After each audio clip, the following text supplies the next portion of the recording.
Es un verdadero placer estar con ustedes nuevamente. Soy Paula Jiménez Correa y les doy la bienvenida a Así es Asia, el magazine semanal de France 24 que aborda las múltiples realidades de este continente. Estos son nuestros titulares. El difunto Papa Francisco visitó en 7 ocasiones el continente asiático y fue allí donde tuvo lugar la gira más larga de su pontificado. El diálogo interreligioso fue quizás uno de los mayores legados del Papa Francisco, quien destacó que en Asia está el futuro de la Iglesia Católica.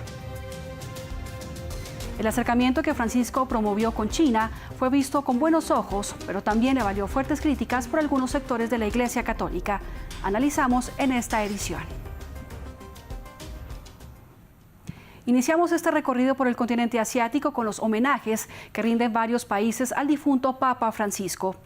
Fieles católicos de Myanmar, Tailandia, Timor Oriental, entre otros, destacan el carisma y la labor que mantuvo durante su pontificado para mantener un diálogo interreligioso. A continuación, Samuel Salgado Castro nos hace un repaso de los viajes que hizo el Papa Francisco a Asia. Ha llegado la era dorada para el catolicismo en Asia. Tan solo un año después de asumir como jefe del Estado Vaticano, el Papa Francisco viajó a Corea del Sur en agosto de 2014. Una visita muy productiva. Francisco beatificó a 124 mártires de la Guerra de Corea en una misa celebrada en Seúl. Su próxima parada en el continente fue en enero de 2015 en Sri Lanka y Filipinas. Este último, el país con más católicos en Asia y el tercero en el mundo con más de 81 millones de devotos filipinos. Quise venir para estar con ustedes. Un poco tarde, me dirán, es verdad, pero estoy. 2 años tarde exactamente, 2 años después del tifón Haiyan, que dejó más de 7.000 muertos o desaparecidos en el centro de Filipinas. El Papa Francisco celebró aquí en Tacloban una emotiva misa con los sobrevivientes, cuyo dolor, dijo, le silenció el corazón. En 2017, Myanmar y Bangladesh fueron la siguiente parada de Francisco en Asia. Luego, en 2019, el Papa destacó su intención de promover un carácter interreligioso de la Iglesia Católica durante su gira en Tailandia y Japón. Ya con visibles afectaciones de salud, el jefe del Vaticano visitó Kazajistán en 2022 y Mongolia en 2023. Y finalmente, en septiembre de 2024, Francisco viajó a Indonesia, Papúa Nueva Guinea, Timor Oriental y Singapur, la gira más extensa durante su pontificado. Múltiples viajes que demuestran el peso de Asia en la Iglesia Católica. Para analizar la relación del difunto Papa Francisco con Asia, le doy la bienvenida a Patricio Justo, docente universitario, analista internacional y director del Observatorio Sino-Argentino. Patricio, gracias por aceptar esta invitación de Así es Asia. Fueron al menos 7 viajes los que hizo el Papa Francisco a Asia. El más reciente o el último se dio en septiembre del año pasado a 4 países. ¿Por qué se dice que el futuro de la Iglesia Católica está en Asia? ¿Nos da alguna pista a estos viajes? Bueno, mucho tiene que ver con ser Francisco el primer papa jesuita. Los jesuitas que siempre han mirado a Asia desde principios del siglo XVI, aquellos viajes de Matteo Ricci, Francisco Javier y tantos otros miembros de esa orden que podemos mencionar. Francisco siempre tuvo una mirada muy fuerte al continente donde está casi el 55% de la población, donde hay apenas 3% de católicos. Siempre supo que el futuro de la Iglesia estaba ahí y no se quedó en la retórica, sino que eso lo llevó a la práctica con numerosos viajes, incluso visitando países donde por primera vez un papa pisó. Y en el último año, justamente 2024, de lo que tú destacabas, un viaje extenuante, ya con un físico muy debilitado, en 4 países en 11 días. Fue siempre un defensor del diálogo para superar las diferencias. Lo vimos cuando fue mediador y logró que Cuba y Estados Unidos restablecieran relaciones en 2014. Lo vimos también alentando el proceso de paz en Colombia, entre otros. En Asia, ¿qué destacar de esa diplomacia que tuvo el Papa Francisco? Bueno, muchísimo, porque el Papa pisó países donde obviamente el catolicismo es una minoría. Pensemos el caso de Mongolia, con apenas 1.500 católicos según los registros, y en algunos lugares que recientemente han estado atravesados por guerras étnicas, religiosas, el Papa siempre con un mensaje de paz, de unidad, de diálogo interreligioso, que creo que ha sido uno de los principales rasgos de este pontificado de Francisco. Y fíjate que en esos lugares, Filipinas, Indonesia, tantos lugares que podríamos mencionar, algunos de ellos con una abrumadora mayoría islámica, muchos musulmanes asistiendo a los eventos de Francisco, escuchando su mensaje y conviviendo de manera pacífica en esos eventos con gente de otras religiones, Myanmar, donde hay mayoría budista.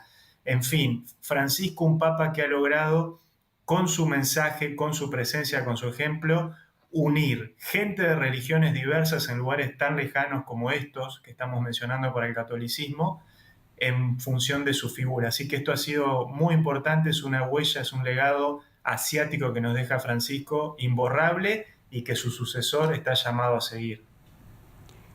El tema de buscar un acercamiento con China le valió críticas al Papa Francisco. Por ejemplo, le reprocharon que no condenara las violaciones a la libertad religiosa en China, pero por otro lado, en 2018, China y el Papa acordaron el nombramiento de obispos chinos, pacto que ha sido renovado 3 veces. Patricio, ¿qué lectura hacer de ello? Bueno, mucho podría decirse de lo que el Papa no ha dicho o no ha hecho en relación a China. Recordemos que el Vaticano es el único Estado europeo que conserva relaciones diplomáticas formales con Taiwán. Ese estatus no cambió con Francisco, pero ha habido logros extraordinarios. Hay una aproximación en el pontificado de Francisco con la República Popular China que es inédita, destacándose este acuerdo en el 2018 para poder normalizar el nombramiento de los obispos, un tema delicadísimo que ha hecho que durante muchísimo tiempo estén lo que se llaman los obispos clandestinos, ¿no? Porque algunos que solamente eran reconocidos los que eran nombrados oficialmente aceptados por Beijing, y a partir de este acuerdo el Vaticano por primera vez está teniendo intervención a partir del 2018 en el nombramiento de los obispos en China. Esto es un logro extraordinario, este acuerdo fue refrendado años después y ahora seguramente con el nuevo pontífice que suceda a Francisco, este va a ser un tema de discusión. Sería un gravísimo error, creo yo, retroceder en ese sentido. Yo creo que esto ha sido un avance. Francisco en el 2014 también fue el primer papa en sobrevolar el espacio aéreo chino, intercambiando saludos con el presidente Xi Jinping. China, que ha mandado sus condolencias, no sabemos si habrá una delegación, pero sí ya sus condolencias. Todo esto es un logro extraordinario de Francisco y que tiene muchísimo más para destacar y no tanto en quedarnos con cosas que él no ha dicho o no ha querido mencionar. Patricio, ya lo decía usted, el Papa Francisco siempre hizo énfasis en la importancia del diálogo interreligioso. Ahondemos un poco más, ¿cuáles fueron esas bases que sentó para lograr ese entendimiento? Bueno, en primer lugar, su afectuosa relación con la Iglesia Ortodoxa, con los distintos patriarcas, justamente ahí estamos viendo en este momento en la imagen. Francisco logró un vínculo personal con los patriarcas de la Iglesia Católica en su rama ortodoxa. Esto fue lo primero que él logra en términos de este diálogo ecuménico, pero después su relación muy cordial con el mundo musulmán. Yo creo que eso ha sido muy importante. Por supuesto que él históricamente ha dado muestras de apoyo al sufrimiento de los palestinos, los sirios y otros lugares que atraviesan guerras históricas y que de hecho se han profundizado durante el pontificado de Francisco, pero sus viajes a Asia, por ejemplo Indonesia, el país con la mayor cantidad de musulmanes y otros tantos que él ha recorrido con religiones diversas, siempre bien recibido y generando un vínculo que excedió lo protocolar. Esto es lo que yo quiero destacar. Es un papa que ha generado relaciones personales con los líderes de otras religiones. Por supuesto que su sucesor va a ser una persona distinta, que veremos cómo aborda este tema, pero Francisco ha dejado en ese sentido el campo sembrado para que este diálogo ecuménico que él ha logrado, tan importante en términos geopolíticos hoy por las cuestiones de los conflictos que atraviesa el mundo, que esto siga adelante. Ojalá que ese sea parte de su legado, que quien venga continúe en este camino. Quiero que hablemos ahora de los cardenales. Hay un total de 252, 135 de ellos son electores menores de 80 años. 108 de estos electores fueron nombrados por el difunto Papa Francisco, aunque Europa, con un 37%, sigue contando con la mayor proporción de cardenales electores. El segundo grupo más numeroso de electores proviene de Asia y Oceanía, con más del 20%. Patricio, ¿cuál será este peso en el próximo cónclave?